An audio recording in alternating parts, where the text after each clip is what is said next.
essa introdução.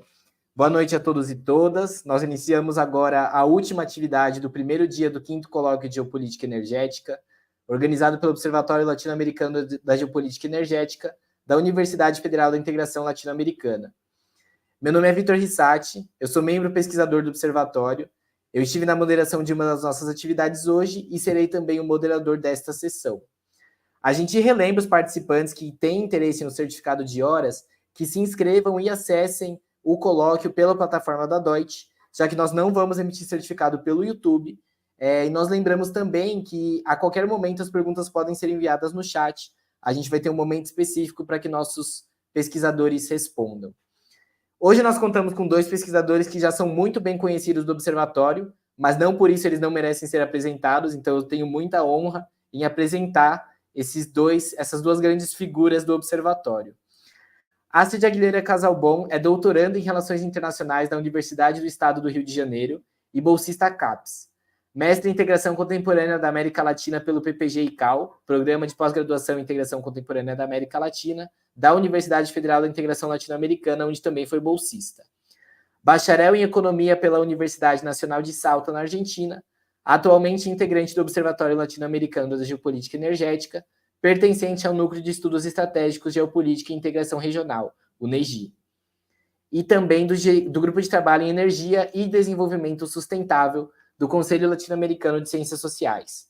Faz parte da equipe do Global Partners Network da Rosatom.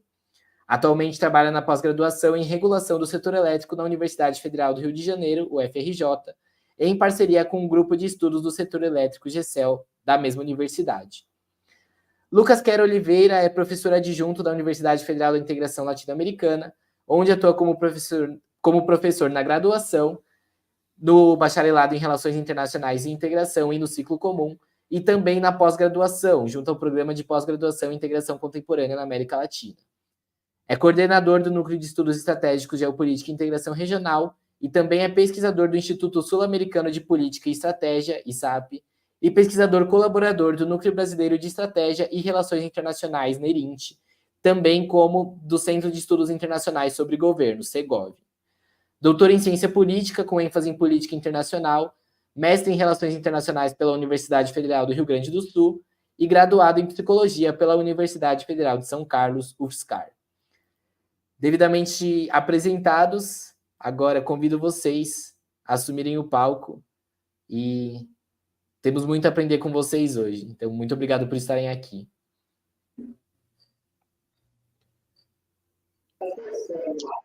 Olá, boa noite a todos que nos ouvem. Esperamos poder ter uma conversa bastante interessante hoje, com foco na geopolítica energética dos BRICS. Tá? Astrid, por favor. Boa noite, gente. Obrigada, Vitor, pela apresentação. Obrigada, Lucas. Sim, hoje o tema da nossa apresentação, como o Lucas falou, né, a geopolítica energética dos BRICS. Nós vamos apresentar uma análise do desenvolvimento da matriz energética e da estratégia energética dos BRICS em perspectiva comparada com Estados Unidos e também com outros países emergentes, né? Não sei se o Lucas quer começar a compartilhar a sua apresentação, e aí eu vou falando.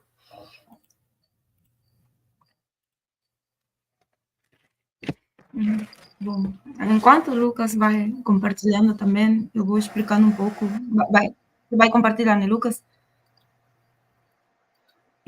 Sim, eu acho que eu preciso que o Vitor coloque a tela que já está compartilhado na parte de baixo aqui. Isso, aí. Tá, joia. Sim. Não, eu vou explicar um pouco assim de que se trata esse artigo, né? Esse trabalho, na verdade, que dá para fazer vários artigos, até livro, que nós vimos já apresentando em outros eventos também, né? A questão da estratégia energética dos BRICS, né? Nós, nesse caso, que nos propusemos a analisar desde uma perspectiva geopolítica histórica, a evolução das estratégias energéticas dos países que conformam os BRICS, mas focando principalmente na conformação originária dos BRICS, que era Brasil, Rússia, Índia e China. Sim, Sudáfrica, pelo fato também de ter uma grande disparidade nos dados, no momento da gente fazer análises comparativas com os dados, as matrizes energéticas desses países são muito diferentes da África do Sul, por ser o menor produtor, o menor consumidor, né, de energia nesse grupo. Então, nós nos propusemos a focar mais nesses países, né, e comparando também com outros países, como eu já comentei, né. Bom, explicando assim um pouco brevemente, né, todo o colóquio nós estamos focando na questão dos BRICS, né, falando sobre a transição energética, os BRICS e quais são as perspectivas para a América Latina também, mas no caso vou explicar brevemente, né, os BRICS têm vários interesses em comum, né, sobretudo na questão de propor uma ordem multipolar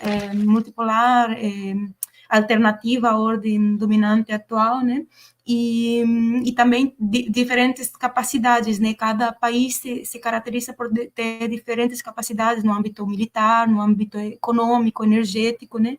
E enfrentam também desafios, né?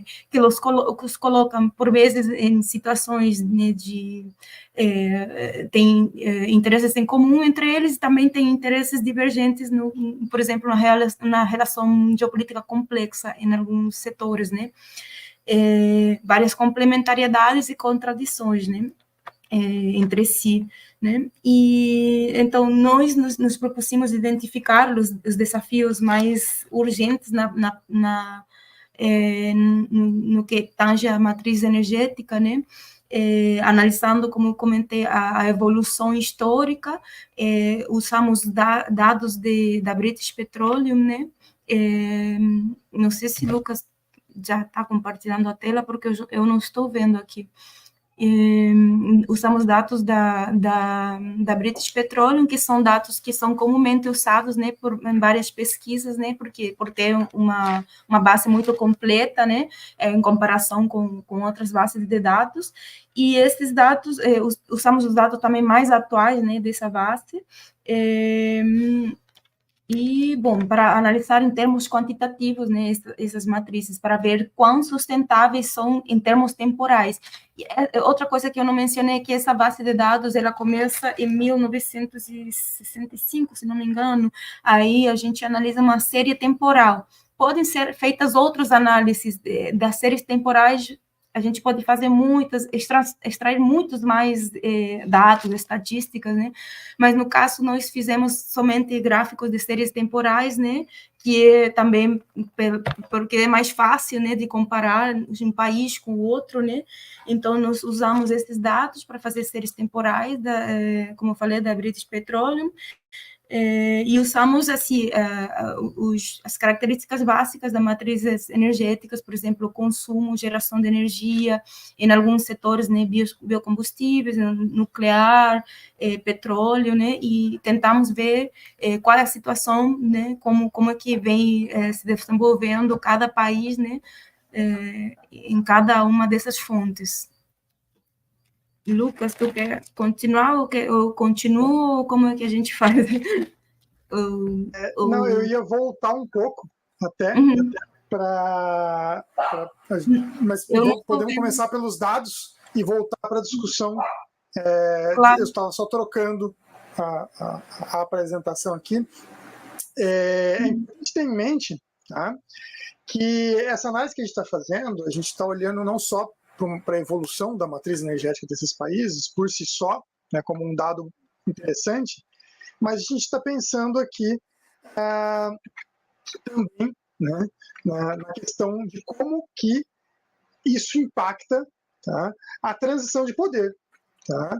Então, nós estamos pensando aqui em outros elementos que não só a transição energética, nesse sentido, mas como essa transição energética impacta a transição de poder. Então, nós vamos apresentar alguns dados para vocês e, na sequência, a gente retoma essa discussão sobre o que isso significa em escala global. É interessante visualizar que a energia representa poder. Acho que isso é uma primeira variável que acho que é importante para a gente se situar aqui. Energia é uma forma de poder, Então, por um lado, é um recurso de poder quando está embaixo da terra, ou está, né, na forma de vento, na forma de água armazenada numa hidrelétrica, ou está na forma de minerais, carvão, petróleo. É uma forma de energia potencial, digamos assim, e, portanto, também de poder potencial. Tá? Mas quando essas fontes de recursos energéticos estão sendo utilizados, né, transformados, né, eles se tornam mecanismos acumuladores de outras formas de poder, poder econômico, poder político, poder militar. Né, e podem ser utilizados como logística, digamos, pensados como logística das grandes potências para manter o poder que elas já acumularam e adquirir mais poder. Portanto, existe uma competição de fundo na competição entre as grandes potências, que é por recursos naturais, por recursos energéticos, né? Até por recursos humanos, a gente poderia colocar assim, em várias competições, né? Por recursos econômicos, por recursos financeiros, mas essas várias múltiplos níveis de competição, múltiplas facetas de competição entre as grandes potências, têm nos recursos energéticos uma variável curiosa, digamos assim, porque ela justamente representa várias formas de poder, né? E ela está relacionada a essas várias formas de poder. Sem energia você não tem como aumentar muito ou nem manter, às vezes, seu poder econômico. Né? O poder militar depende muito da infraestrutura energética, da logística energética, né? Petróleo, gás. Você não consegue fazer uma guerra sem energia. Né? Você não consegue movimentar blindados sem gasolina, sem diesel, você não consegue movimentar drones sem eletricidade. Né? Então, os recursos energéticos são, né, uma variável, digamos assim, central. Tá? Deixa eu só verificar aqui por que não está aparecendo o slide. Só um instantinho. Então, quando a gente considera, né, que essa multiplicidade, né, das variáveis relacionadas à energia, é interessante a gente ver, por exemplo, que historicamente, tá, a humanidade evoluiu de uma forma em que a gente está sempre aumentando o consumo de energia. Tá? Ao longo de milhares de anos, né, a quantidade de energia que a gente foi consumindo enquanto sociedade foi aumentando cada vez mais, mas embora tenha aumentado muito o gasto energético com alimentação, existe um limite para isso. Ninguém vai, assim, teoricamente, comer até morrer, né? Embora seja possível, mas não desejável. Já, por exemplo, os gastos energéticos com indústria, transportes, com comércio, serviços, eles são virtualmente infinitos, porque eles podem crescer na medida, teoricamente, né, seriam virtualmente infinitos, porque eles poderiam crescer, o consumo energético desses setores poderia crescer indefinidamente. Né? Conforme cresce a economia, e crescem os países, e cresce, né, a sociedade como um todo. Agora, isso foi se tornando mais complexo, né? Aqui tem um mesmo gráfico visualizado de uma outra forma, coloridinho, né? E aqui com uma forma gráfica, tá?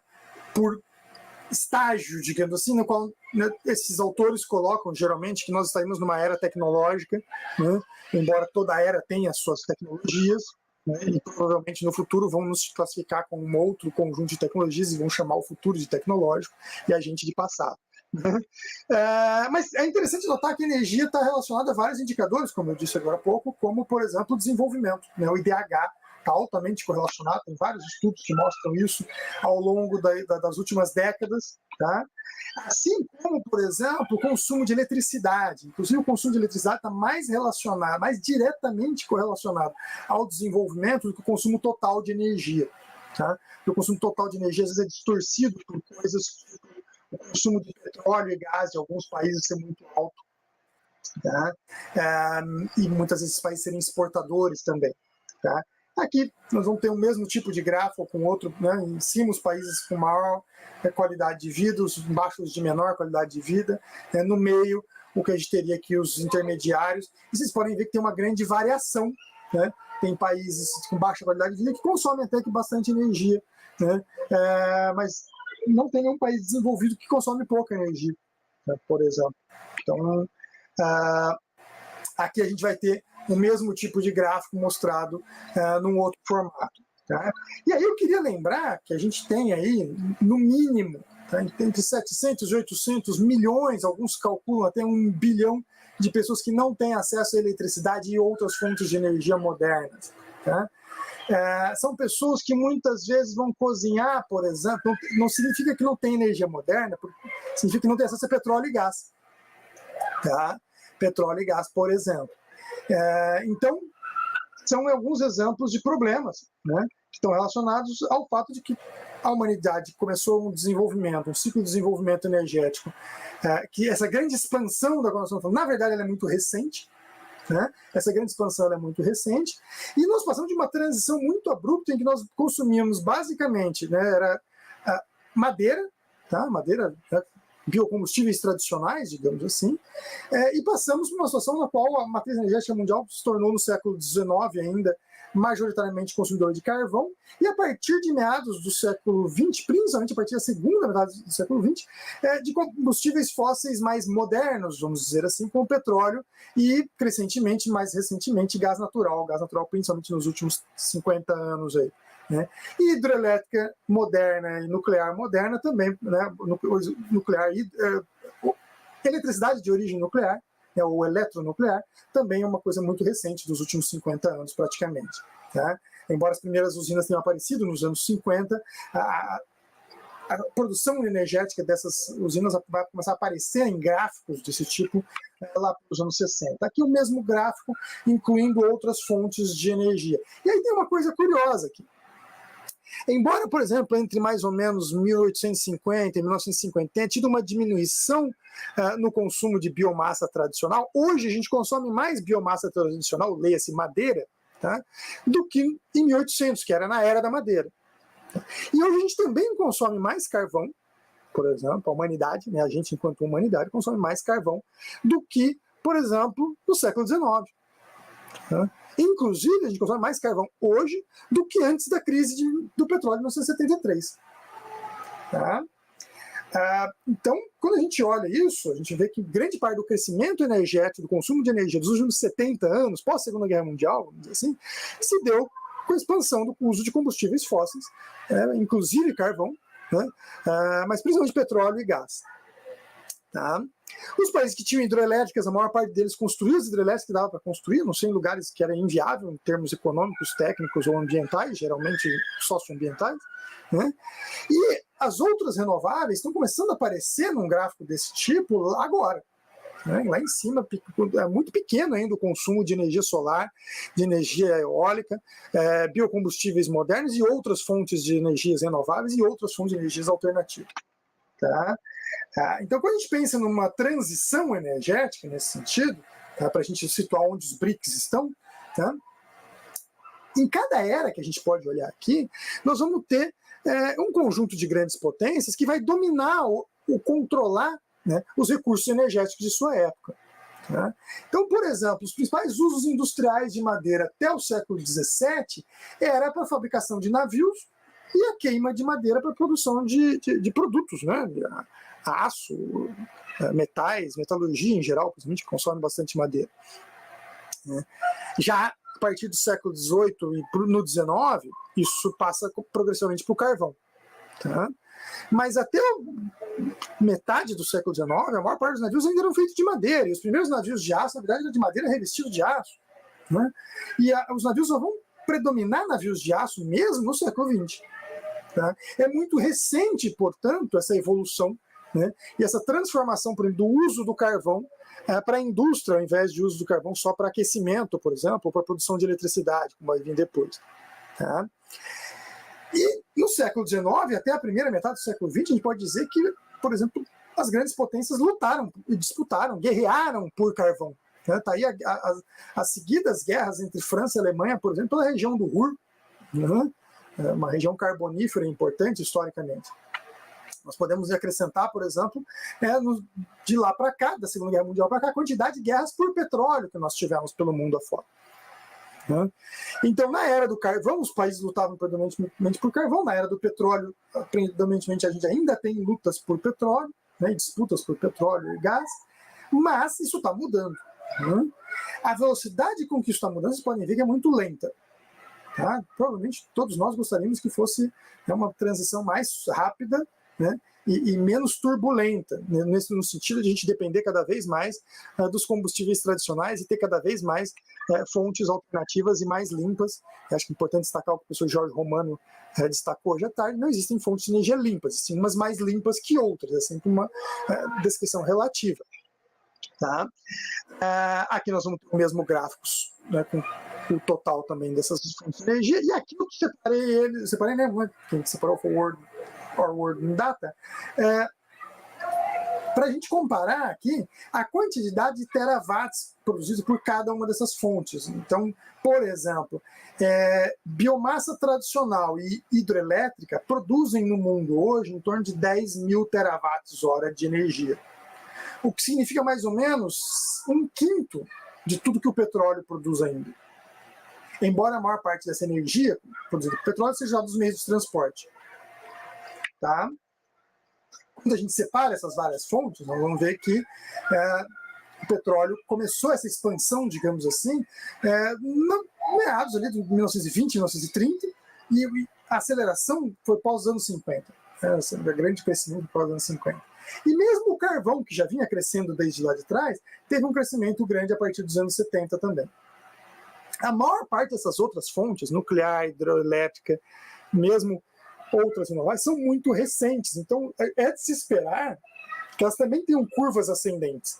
É difícil de projetar em que velocidade vai crescer o consumo de energia solar, eólica e com biocombustíveis modernos e outras renováveis nos próximos 50 anos. Tá? É muito difícil prever isso. Entre outras coisas, porque isso depende de uma série de outras variáveis. Quando a gente olha, por exemplo, a porcentagem, essa é uma outra forma de ver o mesmo tipo de informação, né? A porcentagem da matriz energética mundial. Né? Até ali 1850, a maior parte era madeira ainda. Então, às vezes estávamos na era do carvão, mas a maior parte da matriz energética mundial era madeira. Professor, mas teve guerra por madeira? Várias vezes da história nós tivemos guerras por reservas de madeira. Né? Grandes florestas, por exemplo, foram disputadas por povos. Teve povos que destruíram suas florestas, depois proibiram as pessoas desmatarem para ver se as florestas cresciam de novo. Né? Atividades muito intensivas em uso de madeira até o século XVII, principalmente, geralmente eram transferidas da Europa para outros continentes, para as Américas, principalmente. Por exemplo, produção de açúcar e cachaça, fabricação de navios, essas coisas eram trazidas para as Américas. Né? Geralmente ou se importava madeira em alguns casos, mas a maior parte era trazer para cá. Né, porque essas coisas consumiam muita madeira, que tinham florestas abundantes, os europeus tinham acabado com as florestas deles. Né? Então, nós vamos assistir aqui uma transição lenta, muito lenta, e grande parte o boom do petróleo, ele acontece entre os anos 20 e 30, que eu estava mencionando, ali quando se descobrem grandes reservas de petróleo pré-Segunda Guerra Mundial, mas que começam a ser exploradas, às vezes, pós-Segunda Guerra Mundial, na Pérsia, né? Na Venezuela, nos anos 20 a 30, México e tal, e Estados Unidos, né, principalmente, mas a partir dos anos 50, 60, entra em produção várias novas fontes de petróleo, principalmente os países do Golfo Pérsico, a Arábia Saudita, Iraque, Kuwait, né, vão ter o grande boom do petróleo desses países nos anos 50 e 60. Tá? É quando tem esse salto e o petróleo passa a ser, né, a ocupar aqui uma fatia importante, chega a 50% da matriz energética mundial ali, em algum momento até os anos 70. Tá? De lá para cá aumentou muito o gás, né, e foi diminuindo parte do espaço ocupado até então, principalmente pelo petróleo, foi sendo ocupado pelo gás. Tá? E as outras renováveis e as outras fontes de energia, inclusive a nuclear, né, que a gente tem tanta polêmica em torno da nuclear, mas a porcentagem do que ela representa da matriz energética mundial ainda é muito pouco. Né? A gente produz muito pouca energia nuclear, e se a gente quiser substituir o carvão mesmo em escala de massa, por exemplo, estou falando nem todos os combustíveis fósseis, só o carvão, por exemplo, que é o mais poluente, nós vamos ter que aumentar todas essas outras fontes alternativas aqui, aumentar muito a produção delas ainda nos próximos 50 anos. Tá? O problema que a gente tem pelo caminho é o risco de algo desse tipo. O petróleo barato está acabando. Tá? Nós temos novas reservas de petróleo que estão sendo exploradas, estão sendo descobertas, mas grande parte da expansão da produção petrolífera que nós já assistimos dos anos 2000 para os anos 2020, e vamos assistir ainda até os 2050, 2060, vai vir de petróleo não convencional. Inclusive óleo e gás de xisto, por exemplo, que é a grande parte da produção, né, da expansão da produção de petróleo e gás dos Estados Unidos nos últimos 20 anos, é do fracking de xisto. Tá? E nos melhores cenários, nós vamos ter aqui novas fontes de energia despontando e aparecendo como importantes já nos anos 2040, 2050, 2060. Tá? Em cenários nos quais a gente consiga, a partir dessa década ou da próxima, diminuir, por exemplo, nossa dependência de carvão, né? Um pouco até de petróleo, e aumentar, por exemplo, até a biomassa moderna, energia solar, energia geotérmica, por exemplo, né? Já que a gente tem conseguido explorar a energia geotérmica em áreas cada vez mais profundas, portanto fica mais estável, né? Mas o início desses processos é caro, né? Começar qualquer um desses processos é muito caro. Tá? Num cenário ainda mais otimista, nós chegaríamos lá em 2100, por exemplo, com grande parte da nossa energia dependendo da energia solar, seja fotovoltaica ou termosolar, né? Seria energia solar para gerar eletricidade, sem falar na energia solar para aquecimento residencial, por exemplo. Né? Aqui é um cenário mais otimista com a energia solar. Né? Por exemplo, num outro tipo de cenário, a gente veria o pessoal que aposta no vento, o vento como principal fonte de energia praticamente despontando, né, lá em 2050 já. Tá, com uma grande expansão prevista de investimentos em energia eólica a partir de 2030, principalmente, que já está acontecendo. Né? Agora, uma coisa curiosa é que as regiões, os países que estão investindo mais justamente em energia eólica e solar são países dos BRICS como China, principalmente a China, tá? Que é algo do qual eu quero, né, discutir um pouquinho com vocês. Tá? De qualquer forma, né, nós temos que levar em consideração que vários setores, né, disputam, né, também a ideia de construção de um cenário de emissões zero ou emissões compensadas líquidas, né, zero, no qual estaríamos assistindo aí países e regiões tentando mitigar ou compensar suas emissões de energia. E eu queria finalizar com um modelo, essa primeira parte, com esse modelo, no qual, a partir dele, nós vamos analisar justamente os BRICS, tá? Que é esse modelo que eu mencionei para vocês, da ideia de ciclos energéticos controlados ou liderados por grandes potências que inovaram tecnologicamente e passaram a controlar novas fontes de energia, né? Seja novas reservas de madeira em outros continentes, seja novas formas de produção de uso e de aproveitamento industrial da madeira, seja novas formas de uso e aproveitamento industrial do carvão, seja novas formas de uso e aproveitamento industrial do petróleo. Tá. A Inglaterra liderou a era do carvão, vamos dizer assim, as eras da madeira anteriores foram lideradas por países, né, que eram potências navais, justamente, precisavam de grande quantidade de madeira e controlavam setores que dependiam de grande produção de madeira, né? Portugal, Holanda, mesmo Espanha, era um país que controlavam áreas das Américas que produziam, por exemplo, cachaça, rum, né, e açúcar, que são produtos que demandam muito madeira para serem produzidos, e a produção naval, que permitia construir grandes frotas marítimas para dominar os mares, além de o século XIX ter sido dominado pela Inglaterra, e o século XX, digamos assim, a era do petróleo, foi dominado pelos Estados Unidos. Né? E seu principal competidor, inclusive, não foram outros grandes competidores da era anterior. Olha que curioso, na era do carvão, dominada pela Inglaterra, a potência hegemônica era a Inglaterra, né? Os grandes competidores também eram grandes consumidores de carvão, como França e Alemanha. Né? Então, inclusive, a Alemanha substitui a França como principal competidor ao longo do século XIX até o início do século XX, a primeira metade do século XX, inclusive. Né? Mas chega a era do petróleo e a Alemanha continua apostando tudo no carvão. Tá? E não consegue resolver o seu problema do acesso ao petróleo. E as duas maiores potências do século XX, inclusive, da era do petróleo, foram os Estados Unidos e a União Soviética, que são, né, os dois maiores produtores e consumidores líquidos de petróleo e de energia do século XX. Tá?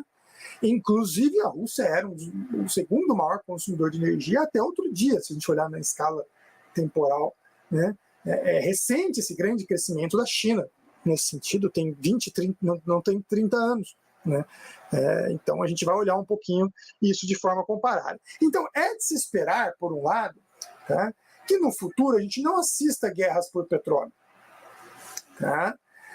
Quando a era do petróleo finalmente acabar, talvez ainda restem algumas guerras por petróleo, né? A era do carvão já tinha acabado, e a Alemanha e a França ainda estavam lutando, né, na Europa, mas o centro da Segunda Guerra Mundial já era a disputa por petróleo.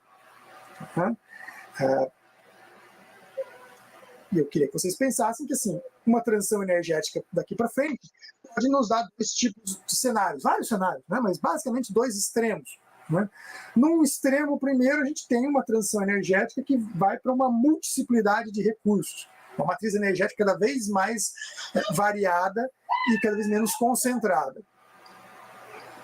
Do outro lado, a gente pode ter cenários de alta concentração de energia em uma única fonte de energia de novo. Tá?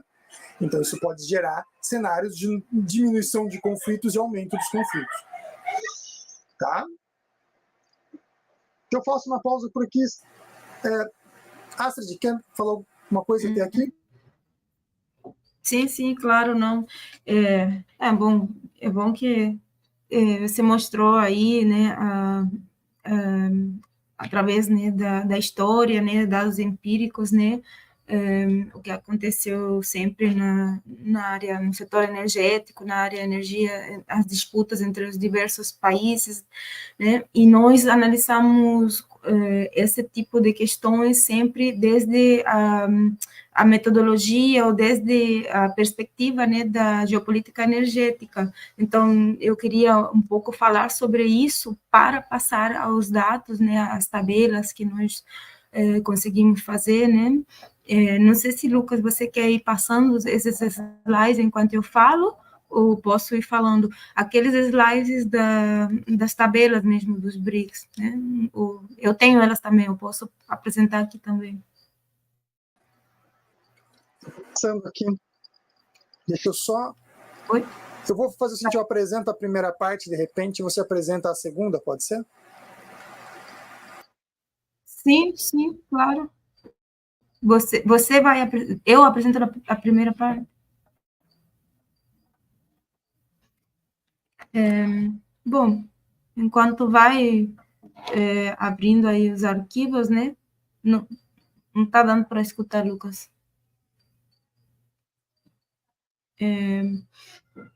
Não, eu queria... Não tá com o microfone fechado.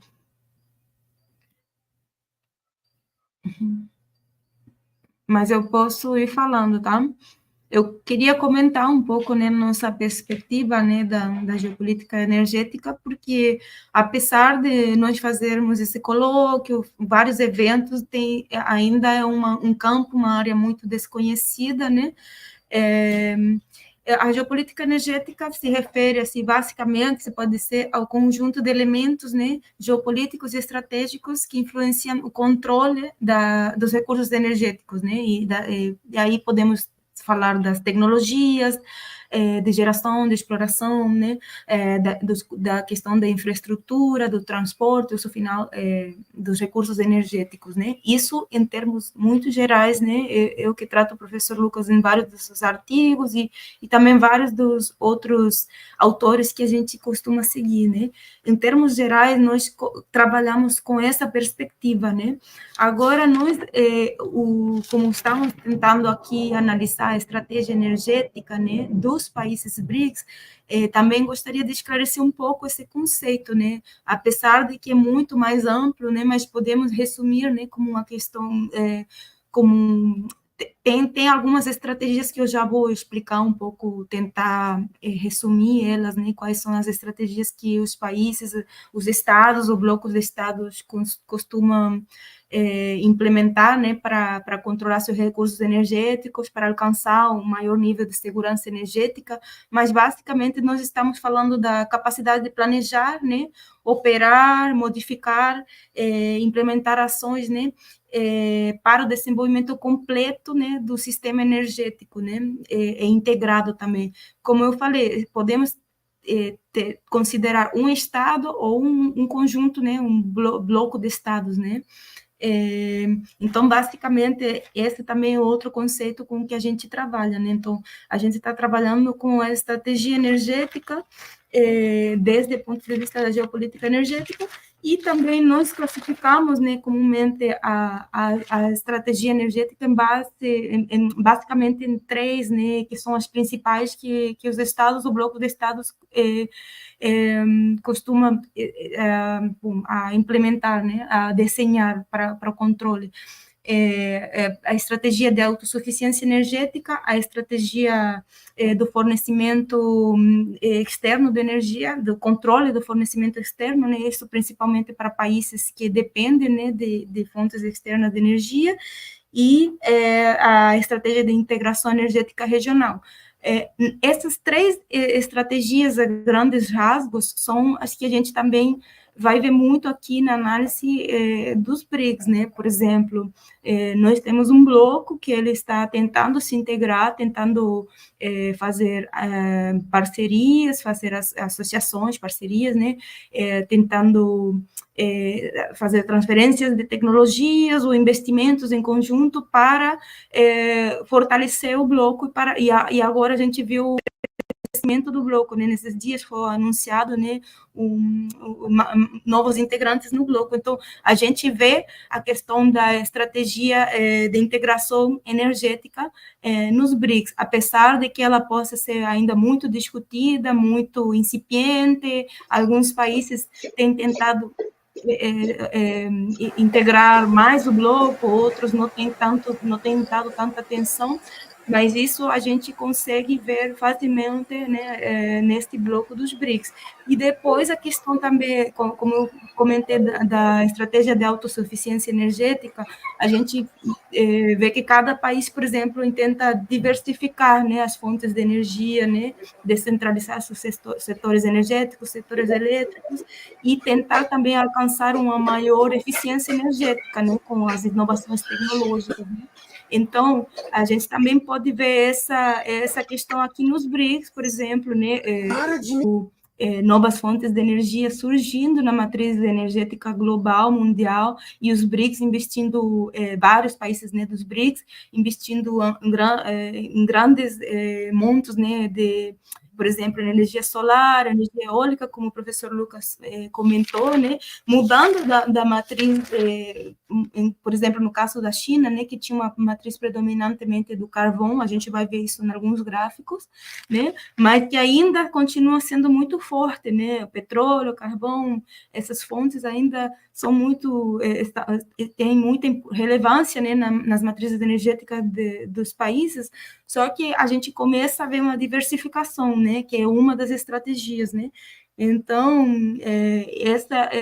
os países BRICS vêm cooperando nesses setores, né, para procurar entre cada um deles, né, tem uma estratégia diferente, né. Alguns têm usado, como eu falei, mais carvão, outros têm usado mais petróleo, mais energia nuclear, e isso é interessante, a gente vai analisar esses gráficos e mostrar como é que cada país foi se diferenciando nesses aspectos.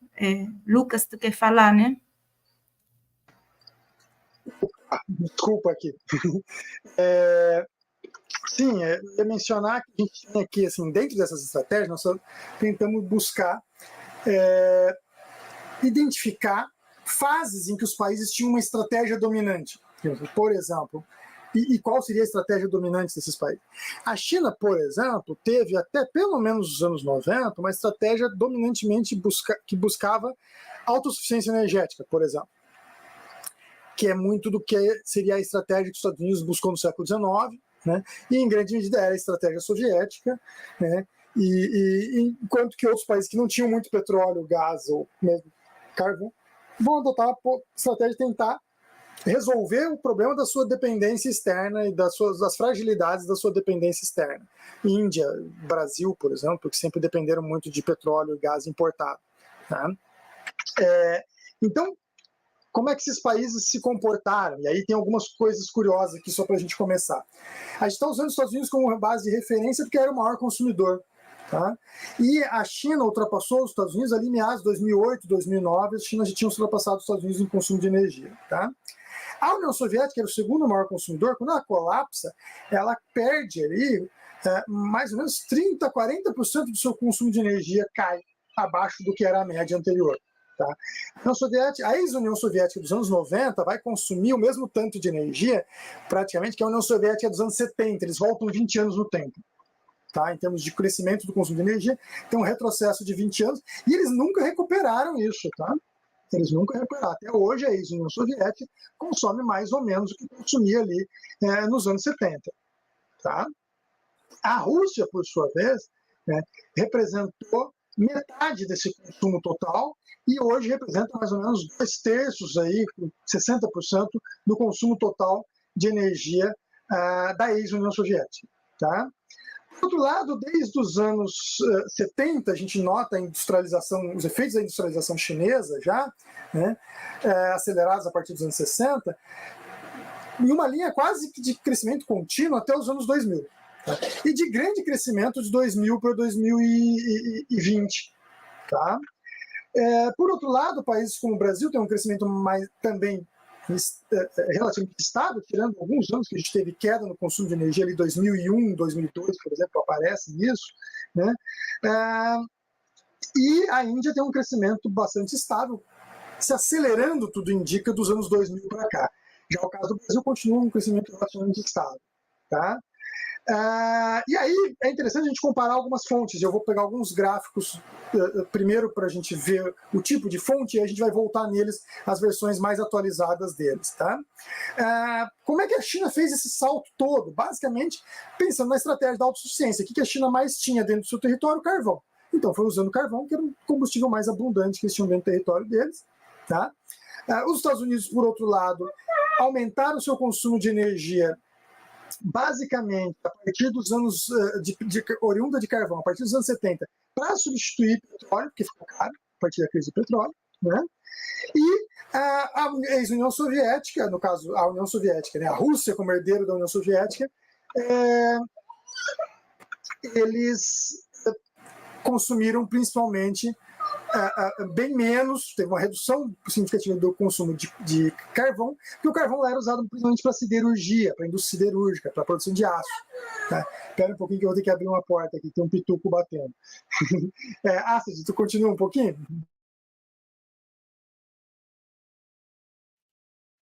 Sim, posso continuar, né, falando do carvão, né, do consumo do carvão, né? Então, a China foi, bom, como esse gráfico está mostrando, né? A China tem um consumo, a estratégia energética da China está basada no uso de carvão. Mas se a gente vê, depois o Lucas vai apresentar, vai mostrar como é que o gráfico, né, de consumo de eletricidade não é parecido com esse gráfico, porque a China utilizou muito esse consumo de carvão para a sua indústria, e não tanto para a geração de eletricidade, né, para o consumo domiciliar, de outros setores, né? Então, a China superou os Estados Unidos por longe no consumo de carvão, mas não se dá a mesma situação na parte da eletricidade, né? Porque, bom, como eu comentei, usou o carvão como uma estratégia, né, de Lucas, pode parar de... Eu acho que o Lucas está com algum problema no computador. Se quiser, Vitor, parar as slides. Né? Então, aí eu estava comentando, né, o gráfico do consumo de carvão, né, dos países BRICS, né? A gente vê nesse salto da China, e a gente vê, por exemplo, um Brasil, que é o país que menos consome, né, porque aqui não tem, bom, a gente está no Brasil, né, a gente não tem tantas usinas termoelétricas, né, que dependem de carvão, a gente também não tem tanta disponibilidade desse recurso enquanto outros países, então a gente não tem essa produção e esse consumo igual ao resto dos países que estão nos BRICS, né? Mas a gente vê, por exemplo, o avanço da Índia nesse aspecto, né? A Índia é um grande consumidor e ainda continua sendo um grande consumidor de carvão, e esse consumo foi crescendo, né, e inclusive continua crescendo atualmente, né. No caso dos Estados Unidos, né, é um consumo que vai decrescendo, né, uma taxa de consumo que está decrescendo ao longo do tempo, pelo menos na última década, nas últimas 2 décadas, né. Isso, apesar de também a gente vivenciar, né, a diversificação das matrizes energéticas de vários desses países também, né. Eu posso continuar apresentando, então, até o Lucas voltar, ou não sei se já voltou? Tá, eu vou apresentar, tá? Eu tenho outros gráficos aqui.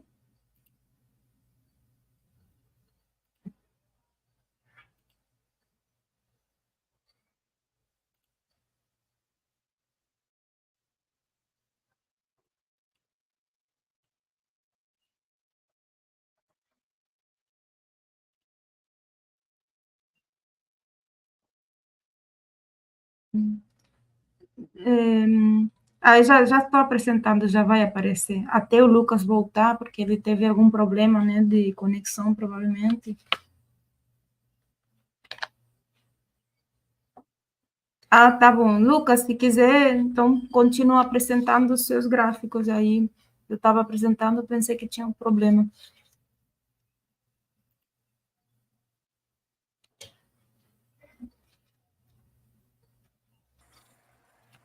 Opa, me ouvem? Agora sim? Sim, pode continuar com os seus gráficos mesmo. Não, era só para terminar de apresentar o conceito de como a gente está olhando para cada tipo de fonte, tá? Antes de olhar os dados mais recentes. No caso do petróleo, né, vocês podem ver, por exemplo, que tem uma oscilação muito grande na produção, no consumo de petróleo dos Estados Unidos, depois da crise de 73, por exemplo, depois volta a crescer, depois volta a cair, depois da crise de 79, 80, ali, quando tem a Revolução Iraniana e a guerra Irã-Iraque. E eles vão ultrapassar esse padrão de consumo de novo só no final dos anos 90. Né? Chegaram a consumir bastante petróleo depois ali, meados dos anos 2005, e caiu um pouco depois de 2010 e volta a subir mais recentemente, como vocês vão ver. Tá? Já outros países, por exemplo, olhar, né, a Índia consumia menos petróleo que o Brasil, mesmo tendo uma população várias vezes maior. Mas ela foi crescendo esse consumo de petróleo, e já a partir ali de 2000, né, já consumia mais petróleo que o Brasil, por exemplo. Né? E o Brasil encostou na Rússia. Né? A partir ali de 2010, a gente encostou no consumo de petróleo da Rússia. Tá? Em relação ao gás, a União Soviética já chegou a ser o maior consumidor de gás do mundo nos anos 80. Tá? Não existe mais. Né? A Rússia herdou o posto de segundo maior consumidor de gás, e mesmo com todos grandes investimentos, né, de outros países, na verdade, o que seria o maior consumidor de gás no mundo seria a Europa, se ela fosse toda unificada. Né? E aí entra o centro de um dos problemas que a gente vai... Não está a Europa aqui, vamos até fazer um gráfico desses depois comparando a Europa, né? Mas nos dá uma ideia aí do tamanho do problema. Né? Se o gás é uma alternativa ao carvão e ao petróleo, né, ele se torna objeto de disputas entre as grandes potências. E a China desconfiava muito da dependência de gás externo. Eles só encontraram grandes reservas de gás muito recentemente no seu território, né, foi dos anos 2000 para cá praticamente, e mesmo assim grande parte do consumo de gás da China é importado. Então eles nunca priorizaram energia importada. Vocês podem estar vendo que por mais que o gás fosse uma alternativa interessante, é só nos anos 2000 que eles passam a investir pesado nisso. Entre outras coisas pelo fator ambiental que a gente pode discutir, né, que passa a pesar nas decisões políticas chinesas, mas também por uma mudança paradigmática na própria estratégia energética chinesa, que a gente pode discutir depois. E essas biocombustíveis, China, Índia e Rússia praticamente não produzem biocombustíveis, tá? E quando produzem, geralmente é para uso industrial, e não para consumo como combustível em automóveis, por exemplo. Né? E os Estados Unidos passou a investir muito em biocombustíveis e ultrapassou o Brasil, que era o maior produtor de biocombustíveis até os anos 2000. Né? E essa energia nuclear, os Estados Unidos dispararam na frente o país com a maior quantidade de usinas nucleares, com a maior geração de energia nuclear. tá? Tem 104, se eu não me engano, tinha 104 até outro dia, usinas nucleares gerando eletricidade, um total de 140 usinas nucleares que eles têm, as outras 30 e tantas são para gerar outras coisas, principalmente radioisótopos, né, de diversos tipos. A Rússia, mesma situação, né, o segundo maior consumidor de energia nuclear do mundo é a França, tá? Que tem mais usinas do que a Rússia, inclusive, né? Basicamente, a França é o país que apostou na energia nuclear como aquela que permitiria se livrar da dependência de energia importada. Tá? Então, a estratégia da autossuficiência, né, para evitar problemas na França foi centrada na opção nuclear. Outros países, como a Alemanha e Japão, pensaram nisso ou tentaram fazer isso, mas acabaram abandonando seus programas nucleares nessa última década, praticamente. Né? E a Índia começou a investir... Bom, a China passou a investir mais em energia nuclear também a partir dos anos 90, mas principalmente nos anos 2000, e tem um grande programa hoje de construção de novas usinas nucleares, inclusive usando combustíveis nucleares alternativos ao urânio, que é muito importante, muito interessante, a gente pode discutir isso depois, tá? Assim como a Índia e o Brasil, que tem comparativamente, vocês podem ver, né, 2 usinas nucleares produzindo energia, é um quantitativo muito pequeno, né, muito pequeno mesmo, os Estados Unidos produz mais de 50 vezes mais energia nuclear do que a gente. Tá? Em relação à energia eólica, que é interessante, né, também que a China já ultrapassou os Estados Unidos no final dos anos 2000, e países como Rússia e Brasil têm crescido, mas muito lentamente, comparando com a China. No campo da hidrelétrica, o Brasil, né, foi um país que mais cresceu a geração de energia hidrelétrica até os anos 80, tá, em termos relativos. A China, observando esse movimento, inclusive do Brasil e de outros países periféricos apostando na energia hidrelétrica, também começa a construir grandes usinas hidrelétricas nos anos 80, tá, principalmente. Tá? E tem uma expansão muito grande com o início da inauguração dessas usinas a partir dos anos 2000, por exemplo, Três Gargantas, acho que é o principal símbolo dessa era, digamos, das grandes hidrelétricas na China. Tá? Aqui nós temos praticamente a lista dos 5 maiores geradores de energias, dos 6 maiores geradores de energia hidrelétrica do mundo. O Canadá estaria mais ou menos aqui junto com a Rússia também, e a Índia, né? Nós teríamos aí os 7 maiores produtores de energia hidrelétrica do mundo, tá? Se o Canadá tivesse nesse gráfico.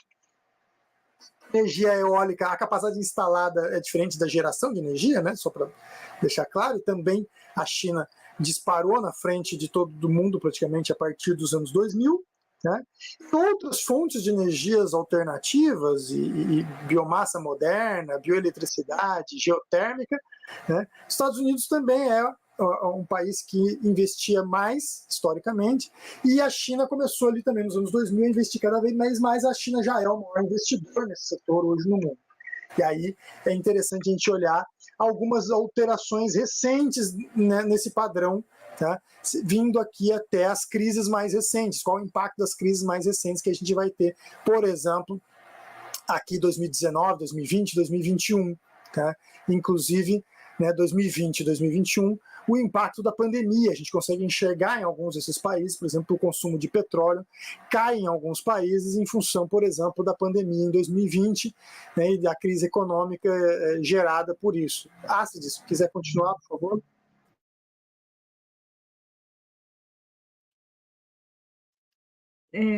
Sim, bom, se quiser trocar de gráfico, né, que já falou desse,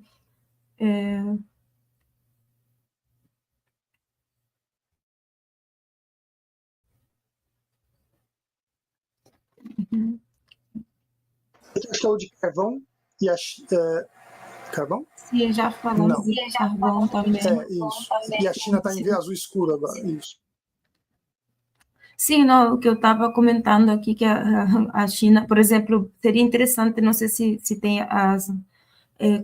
como é a composição, né, das matrizes energéticas, né, aqueles gráficos de pizza, não sei se a gente tem eles, porque a gente vê que a estratégia energética... Eu estava mencionando... as mudanças mais recentes aqui da última década, né, que a gente atualizou os dados até os últimos anos, aqui até 2022, e aí dá para ver, por exemplo, que a produção total de eletricidade da China hoje, por exemplo, é o dobro da dos Estados Unidos. Isso é um dado muito interessante, porque a eletricidade está muito associada ao PIB industrial. Tá? Então é um dos dados interessantes aqui que aparece para a gente.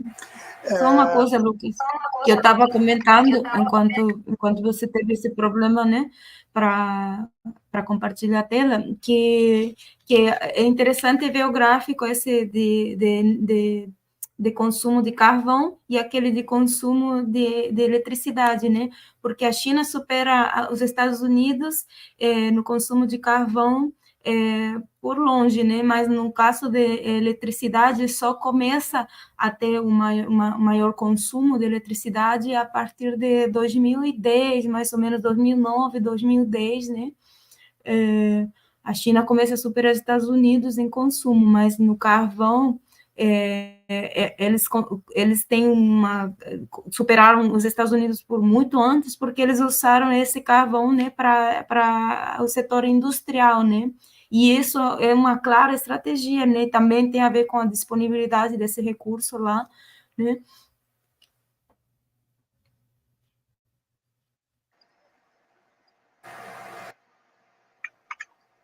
Sim, aqui, em relação à energia nuclear, o que é interessante mostrar, principalmente, que a China ultrapassou a Rússia, né, nessa última década, há 10 anos atrás, mais precisamente, eles estavam ultrapassando a Rússia como desse grupo o grande consumidor, né, e hoje estão aí se aproximando da França, né, estão se aproximando da França, quase o consumo de energia nuclear da França, né, também, né. Energia hidrelétrica abriu ainda mais aquele gráfico que vocês tinham visto ali, né, anteriormente. A China cresceu ainda mais nesses últimos anos aqui o consumo de energia hidrelétrica, mas deu uma estacionada nesses últimos 4, 5 anos. Né? E tem algumas informações que acho que são interessantes para a gente debater. Lucas, né? posso interromper só um negócio? Vou trocar o gráfico aqui. Você pode trocar para o gráfico? Sim, posso interromper só um segundo? Não, que, por exemplo, analisando o Brasil, né, a gente tem uma vantagem, né, na área de energias renováveis e também mais limpas, né, como as hidrelétricas, né, e como os biocombustíveis, né. Então, são nessas as únicas áreas em que o Brasil consegue estar mais acima nos gráficos, né, de que outros países dos BRICS. A diferença de as fontes já com gás, petróleo, nuclear, né, ainda está muito longe, mas o Brasil pode, digamos, se estabelecer, se continuar ou se formular uma estratégia voltada, né, para as fontes renováveis, né, para o desenvolvimento da indústria local, né,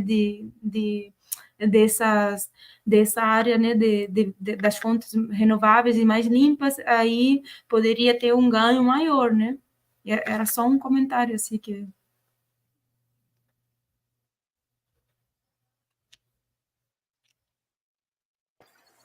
Sim, o Brasil tem, nesse sentido, até agora, conseguido manter uma matriz energética mais renovável, digamos assim, do que a média desses países, né, como a gente consegue observar, mas não é uma situação simples se a gente imaginar qualquer perspectiva de grande crescimento econômico nas próximas décadas. Né? É difícil ter essa perspectiva porque o Brasil é uma economia que está se desindustrializando. Né? E isso está um problema dos últimos 30 anos. Né? O preço da energia no Brasil subiu muito, principalmente com as privatizações das redes de distribuição elétrica, etc. Né? E a energia elétrica barata deixou de ser uma variável importante na nossa capacidade competitiva. Além disso, a gente passou longos períodos com câmbio sobrevalorizado e sem mecanismo, sem política industrial nos anos 90, por exemplo. Pelo contrário, a política desindustrializante. Então, isso iniciou um processo de desindustrialização que a gente não conseguiu reverter até hoje. Caso a gente consiga reverter esse nosso processo de desindustrialização, isso vai representar aumentos no consumo da demanda por energia. Nós vamos precisar aumentar de novo e replanejar a expansão da nossa matriz energética. Algumas comparações que a gente pode fazer agora aqui, tá? Que eu acho que são importantes. Primeiro, e fica claro, tá, que a China, por exemplo, priorizou e ainda continua priorizando a estratégia de que a gente está classificando aqui como de autossuficiência, tá? Embora não seja uma autossuficiência completa, tá? Não tem como a China não depender nada, né, de recursos importados. Pelo contrário, cada vez mais a China depende de energia importada. Tá? Aí a alternativa, né, qualquer estratégia que esses países adotam dentro de uma situação desse tipo, que era uma das coisas, até passei rápido o slide ali, porque estava justamente com uma quantidade muito grande de slides ilustrativos de outras variáveis que a gente não está necessariamente analisando aqui. Tá? Mas é interessante isso, Lucas, porque a China, isso tem a ver com a estratégia, né, do controle dos fornecedores externos, né, mas a China investe muito nesses países, esses países recebem muito empréstimo, né, da China, então, e também a China exporta, né, muitas das tecnologias, né, que produzem, né, energia, né, que a China depois precisa. Então, é uma maneira de ter um controle também, né? Apesar de que não está no próprio território, mas desde a geopolítica energética a gente poderia considerar como que tem um certo controle, desde que controla outras áreas, né, vinculadas a outros territórios, né?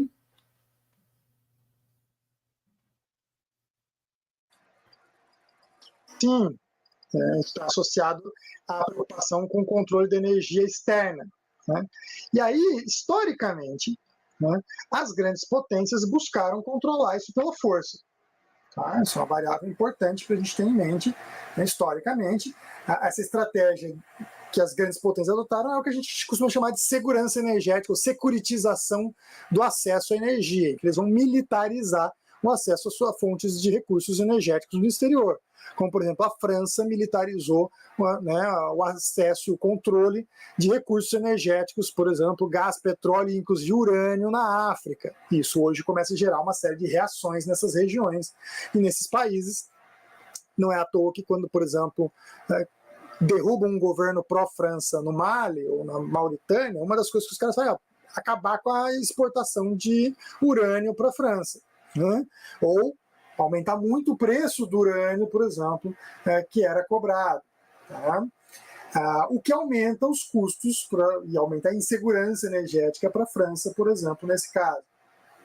Outra coisa que aparece, né, nesse processo, e uma terceira alternativa que historicamente as grandes potências e os países passaram a fazer, principalmente países médios, que não são grandes potências militares, foi uma estratégia intermediária, que não era nem, que a gente pode voltar nela depois se vocês quiserem, que não era nem uma estratégia de segurança energética, propriamente dito, das fontes de securitização e militarização do controle do acesso no exterior, nem a autossuficiência pura. É uma estratégia intermediária na qual você busca integrar as redes de energia com os países vizinhos. É uma estratégia que várias regiões do mundo adotaram, em países vizinhos muitas vezes, e que a gente está classificando como uma estratégia de integração energética. Ela pode ser de integração das redes de eletricidade, de gás. Geralmente é pensada com algum grau de interdependência, né, dessas fontes, e pode ser pensada até em estratégias de fusão, né, das empresas de geração de energia e de tecnologia, de geração de tecnologia da área de energia. Tá?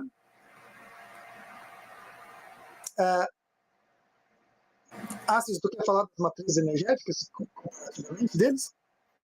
Sim, bom, a gente, é o que a gente estava falando, né, do Brasil, que ainda tem uma matriz predominantemente limpa, apesar de que o petróleo é a fonte que tem mais importante da matriz, né, mas tem muita predominância de outras renováveis, de hidroeletricidade, né, que é considerada limpa, né? E outras fontes também que não aparecem aqui, porque é uma quantidade um pouco significativa, mas o Brasil se destaca nessa questão, né, das energias mais limpas, né? Se a gente compara dos outros países, é totalmente diferente a composição das matrizes energéticas, né? E é bem reduzida a produção de energia nuclear, né?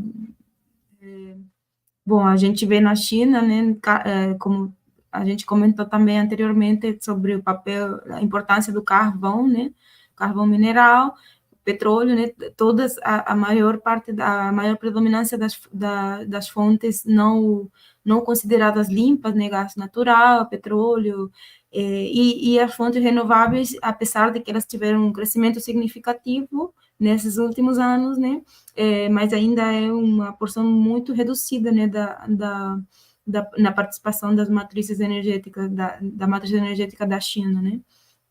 A mesma coisa com a hidroeletricidade. Uma coisa interessante também para lembrar aqui no caso da China é que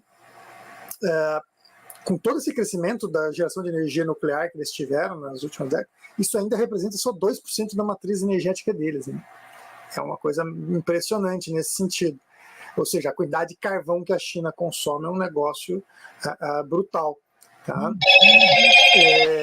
O petróleo, por sua vez, né, eles tentaram ao longo, vocês também observaram nos gráficos que o petróleo foi crescendo, né, e ao longo do tempo, o que os chineses tentaram fazer? Não depender tanto de petróleo importado. Sempre tentaram manter mais ou menos uma média de metade do petróleo deles importado, metade produzido no país, o que começou a ficar cada vez mais difícil nos últimos anos.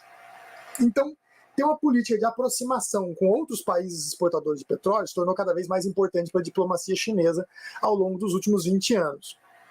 Tá?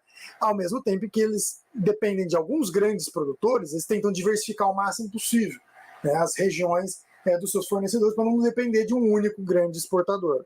Tá? Em relação ao gás, é um pouco mais complicado, como eu mencionei para vocês, grande parte dessa importação de gás é mais recente, né? Mas também eles têm tentado equilibrar, embora a maior parte desse gás seja importado. Tá? Outras renováveis aqui incluem eólica e solar. Tá? E aqui a gente pode ter uma ideia do tamanho do parque eólico e solar que a China está construindo, né? Considerando justamente a ideia de que eles têm como meta começar a substituir nessa década agora cada vez mais o carvão mineral por outras fontes alternativas e renováveis, inclusive com esse programa nuclear gigantesco que eles têm, com uma meta para ter dezenas de usinas nucleares sendo construídas nos próximos 30 anos. Agora, uma coisa interessante aqui, tá? Se a gente olhar a matriz, eu até podia ter colocado o gráfico anterior aqui, lá atrás tinha, mas não vou voltar a todos os slides. Em 20 anos, a China diminuiu bastante a porcentagem que eles dependiam de carvão mineral. Já chegaram a 30 anos atrás, eles dependiam de 85% da matriz energética dos caras, praticamente era carvão. Tá? 80% era carvão. Ali no começo dos anos 2000 era 70% mais ou menos. Tá? 70 e poucos por cento, e eles conseguiram diminuir bastante essa porcentagem. Vocês viram que eles não diminuíram o consumo de carvão, ele continuou aumentando. O que isso significa? Que aumentou muito as outras fontes, aumentou muito mais rapidamente todas as outras fontes do que o carvão. Tá?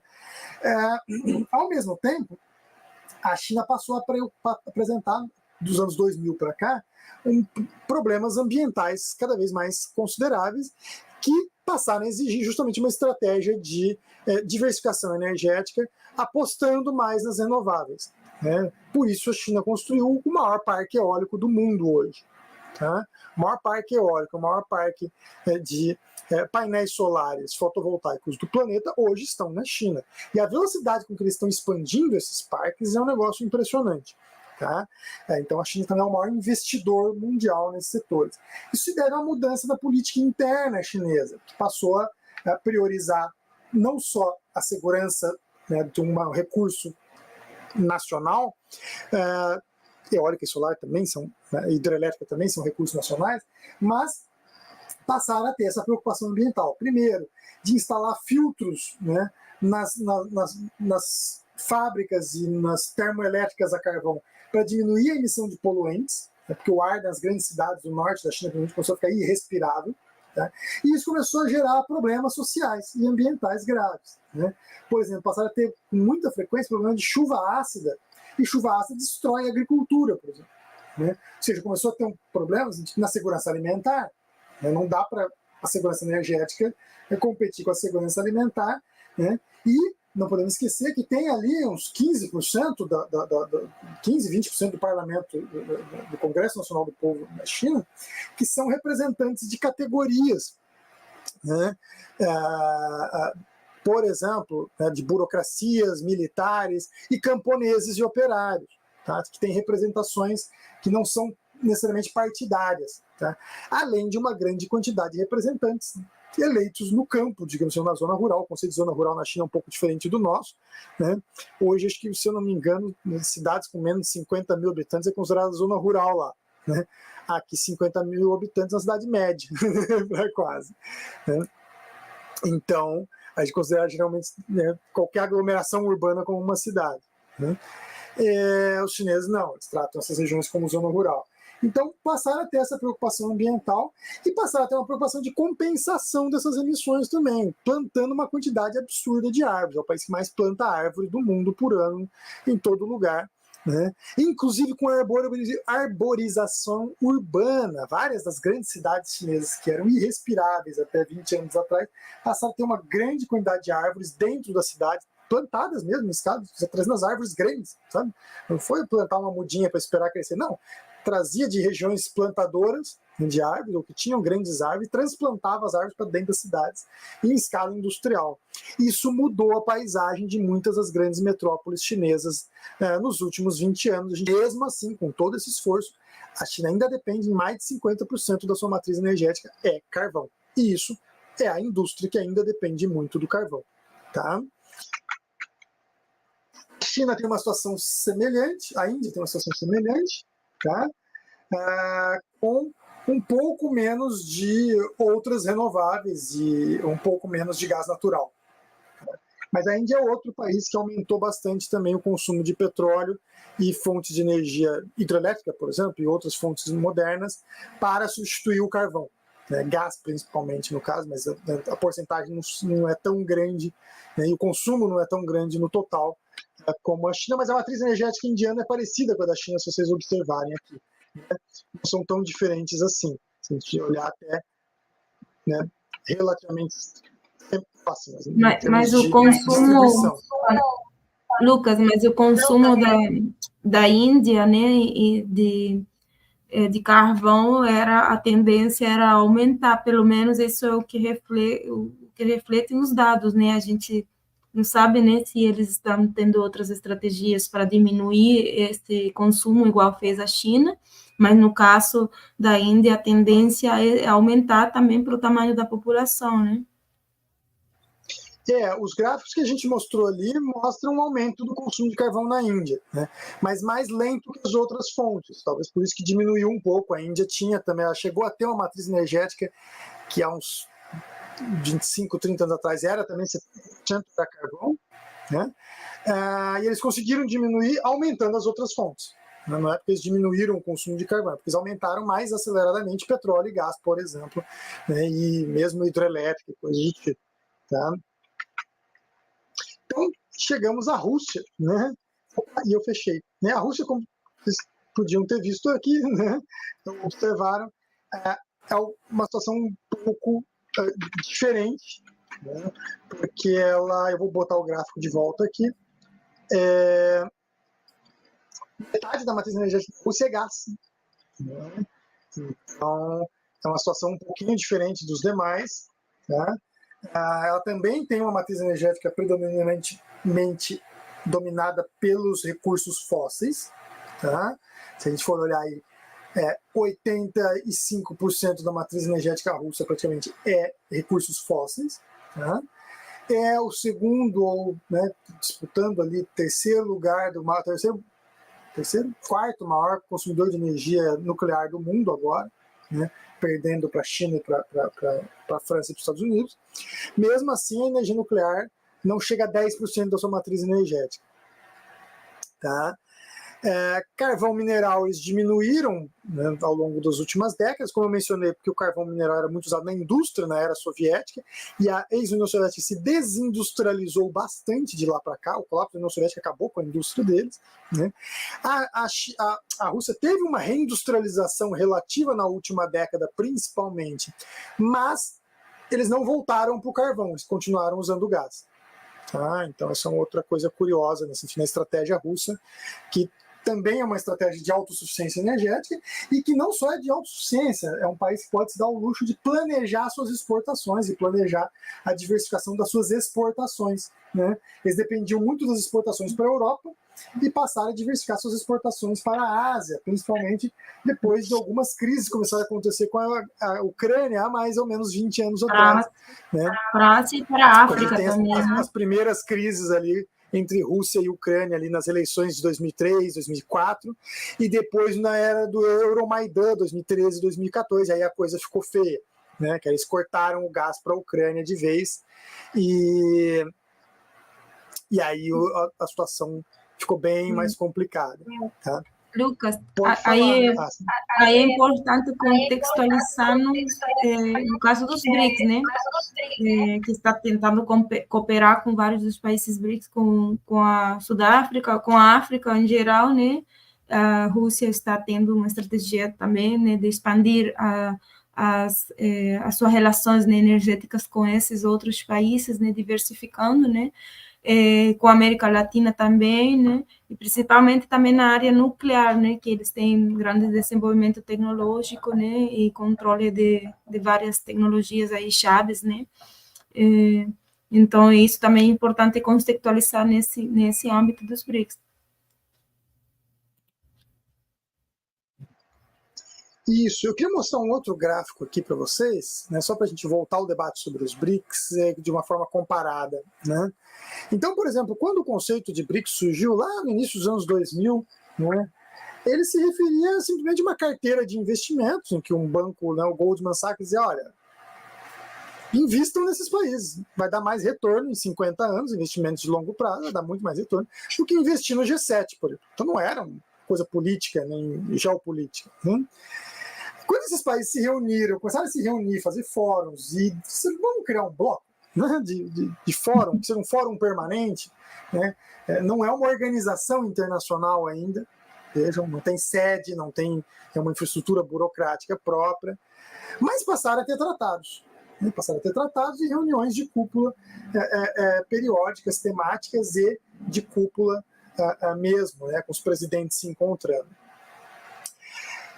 E já antes disso acontecer, tá, isso impulsionou, tá, esse processo impulsionou os BRICS, mas antes disso acontecer, já haviam projeções, como essa daqui, tá, do Goldman Sachs, que projetavam que nós íamos chegar lá em 2050, né, com China tendo ultrapassado, já ainda nos anos 2030, né, ultrapassando o PIB americano, a Índia disputando segundo e terceiro lugar aqui com os Estados Unidos, e depois grandes países como Brasil, México e Rússia, Indonésia, com grandes populações, grandes territórios, muitos recursos naturais, na frente de potências como Japão e Alemanha. O que isso significa? Lembrando que Japão e Alemanha eram a segunda e a terceira maior economia do mundo nos anos 90 até os anos 2000. Tá? A Alemanha se torna a terceira maior economia do mundo, o terceiro maior PIB do mundo, quando se reunifica e a União Soviética colapsa. Né? E aí é uma coisa interessante, porque a ideia de que a Indonésia vai ultrapassar o Japão, né? De que nós vamos chegar a uma situação na qual a Alemanha, né, de todos os países do G7, que estavam entre as 10 maiores economias do mundo lá nos anos 90. Né? De repente, só Estados Unidos, Japão, Inglaterra, o Reino Unido e a Alemanha vão estar entre as maiores economias do mundo, é uma mudança aí. Né? Tem uma mudança geopolítica em andamento que é interessante. Tá? Outras projeções colocam aqui a Índia na frente dos Estados Unidos antes, já em 2030. Tá? A depender dessa década agora. Né? Principalmente o que vai acontecer nessa década. Né? Mas tem uma projeção aqui acelerada para a Índia. Né? E uma projeção pessimista para os Estados Unidos, em razão das crises que eles passaram todos nos últimos anos. Tá? Mas a Indonésia, em qualquer uma dessas circunstâncias, estaria chegando ali em 2030 já com um PIB bem considerável. Tá? Então, um crescimento mais acelerado do que o previsto originalmente há 20 anos atrás. Tá? Turquia, Brasil, Egito, Rússia, Japão e Alemanha estariam todos com PIB mais ou menos do mesmo tamanho em 2030. Tá? Tem uma série de variáveis que aconteceram, essa projeção de antes da pandemia. Tem uma série de variáveis que bagunçaram tudo. Né? A pandemia e a guerra em andamento na Ucrânia bagunçaram esse cenário todo. Mas pode ser que ela tenha acelerado. Tá? Pode ser que a perspectiva do G6, né, ser ultrapassado pelos BRICS em 2030, aliás, já acelerou, né? Já acelerou. Porque o cenário era o G6, ou seja, G7 sem a Rússia, né? Vai ultrapassar. Vai ser ultrapassado pelos BRICS em 2030 e a gente está fazendo isso agora. Tá? Neste exato momento, os BRICS estão ultrapassando o G6. Tá? Mudou a percepção de poder em escala mundial também ao longo desse tempo. Tá? Acho que é importante destacar. E a expansão do BRICS, em grande medida, tá? Com projeções que colocavam ali... Tem projeções que colocam, inclusive, assim, a Rússia como terceira maior economia, inclusive, dependendo na frente, encostando no Japão, a terceira maior economia, não, desculpa, mas encostando no Japão ali. Tá? Outras colocam a Rússia na frente do Japão, como eu mencionei aqui. Né? Essas outras projeções que foram sendo atualizadas ao longo dos últimos anos. Essa aqui, inclusive, né, que é bastante curiosa, inclui as 20 maiores economias do mundo em 2050. Ela não inclui os impactos da pandemia, tá? Nem do atual conflito na Ucrânia. Tá? Eu arriscaria dizer que o efeito de tudo isso é pior para os países europeus. Tá? Porque com energia mais cara, a Europa se torna menos competitiva. E o Japão também, fechando seu programa nuclear, a sua energia fica mais cara e passa a depender mais de energia importada. Então o Japão também tende a ficar menos competitivo no longo prazo. Se o Japão e as potências europeias ficam menos competitivas, tem maior... Cresce a chance, por exemplo, que a gente chegue lá em 2050 e entre as 10 maiores economias do mundo não tenha nenhum país europeu. Né? Se eles não resolverem esses problemas básicos que eles estão enfrentando hoje. Tá? Então, pode ser que tenha lá Nigéria, Turquia, né, Vietnã, até Canadá, podem ser que estejam entre as 10 maiores economias do mundo em 2050, dependendo de como as coisas forem. O Canadá teria que ter uma política de incentivar ainda de imigrantes para lá, numa escala que não me parece que vai acontecer. Tá? Mas outros países que têm grande crescimento demográfico, como Nigéria, Turquia, Vietnã, tem uma chance considerável, aí mesmo Egito, Paquistão, Irã, né, países que têm maiores taxas de crescimento demográfico, vão estar melhor posicionados, né, e vão crescer mais. Tá? Então eram um pouco esses cenários. Aqui tem outras projeções também do mesmo tipo, feitos por esses grupos, né, também por Goldman Sachs, outras projeções por outros conjuntos, FMI e outros tipos de organizações. Tá? Mas em todas essas projeções, a quantidade de países que a gente chamava de terceiro mundo entre as 20 maiores economias do mundo muda o perfil. Tá? Tem uma mudança de perfil considerável. Vocês vão ver que alguns são mais otimistas com o Japão, outros mais pessimistas, outros, né? Mas cada uma dessas projeções mostra, né, cenários diferentes aqui. Esse cenário aqui está completamente ultrapassado. Né? O BRICS está ultrapassando o G6, né, ao vivo e a cores. Tá? Então, não me parece, né, que os cenários são dos mais tranquilos nesse sentido para a gente pensar as potências tradicionais decadentes. E isso torna as potências tradicionais decadentes mais violentas. É só a gente observar os Estados Unidos fomentando guerras desnecessárias mundo afora, pelo controle de energia, pelo controle da matriz energética, digamos assim, da Europa, por exemplo, ou de terceiros países. Né?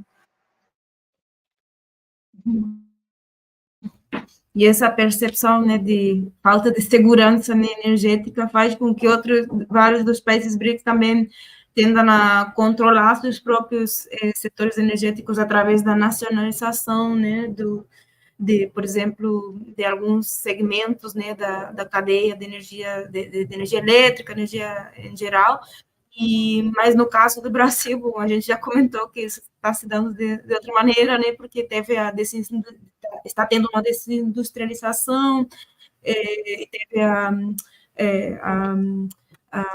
falta, né, de controle estratégico, né, da Eletrobras, e também a Petrobras, né, que é a maior empresa também do Brasil no setor energético, que também foi abandonada, né, pelo governo anterior. Então a gente viu que o padrão que segue o Brasil não é o mesmo que seguiram os outros países BRICS, né, mas na teoria é como o professor Lucas estava falando, né, que a gente espera que continue com essa tendência, né, no caso da manutenção, né, dessas estratégias no longo prazo, né, para que elas tenham sucesso, né.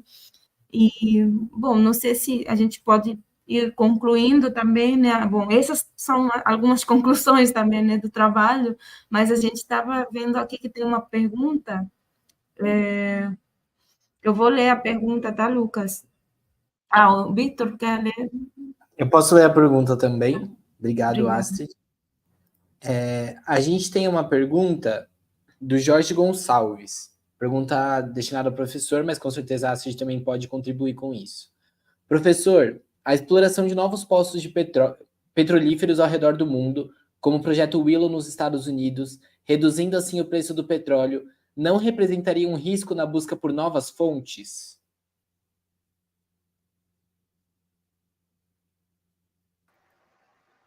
Desculpa, você pode repetir a pergunta? Repito, é uma pergunta do Jorge Gonçalves. Professor, a exploração de novos postos petrolíferos ao redor do mundo, como o projeto Willow nos Estados Unidos, reduzindo assim o preço do petróleo, não representaria um risco na busca por novas fontes?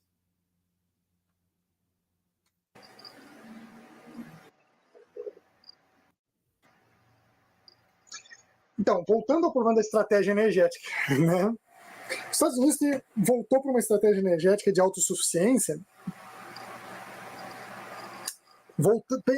desconsiderando completamente questões ambientais. Tá? Me parece que, assim, enquanto nação, óbvio que tem alguns estados que se preocupam mais com a questão ambiental do que outros e tal, mas, bom, é um país que nunca assinou o protocolo de Kyoto, nunca ratificou o protocolo de Kyoto, mais precisamente. Então nunca adotou, por mais que sofresse pressões às vezes da Europa, uma política de transição energética, olhando para o futuro. Né? Todas as vezes que eles investiram em novas fontes de energia, foi pensando principalmente na energia nuclear, como a gente já discutiu. Né? E eles passaram a explorar cada vez mais petróleo em águas ultraprofundas e áreas, né, extremas, digamos assim, norte do Alasca, né? E passaram a fazer óleo e gás de xisto, né? Vários métodos, o fracking é o mais usado para extrair gás, no caso. Né? Isso tudo significa que esses investimentos estão sendo centrados em combustíveis fósseis. O fracking é a pior forma, ambientalmente falando, a pior forma de se extrair gás que existe. Tá? Porque os impactos ambientais, a contaminação da água, são todos muito piores que a exploração de petróleo. Eu diria que talvez seja pior que o carvão, em alguma medida. Tá? Então, é importante a gente visualizar, tá, que alguns países não estão com uma estratégia, por exemplo, de diversificação energética, incluindo uma matriz mais limpa como meta nacional. Tá? Nos Estados Unidos, não temos por mais que alguns governos tenham tentado, vamos fazer uma política verde, né? uma energia verde, vamos investir mais nas energias verdes.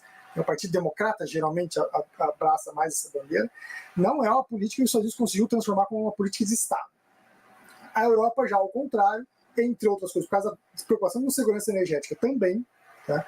A Europa tentou fazer isso e vem tentando fazer isso e usado o mercado de carbono como uma solução, digamos assim, não estatal, né, em que o Estado não precisa gastar muito com isso, você joga para o mercado. O mercado vai descobrir a melhor forma de investir esse dinheiro que você taxa algumas fontes poluentes, né, mas não taxa demais também, usa o carbono como um critério, que não é, né, por exemplo, poderia usar metano, né, como critério, a situação para o carvão ia ficar bem pior. Né? Se a gente usasse como indicador de poluição, por exemplo,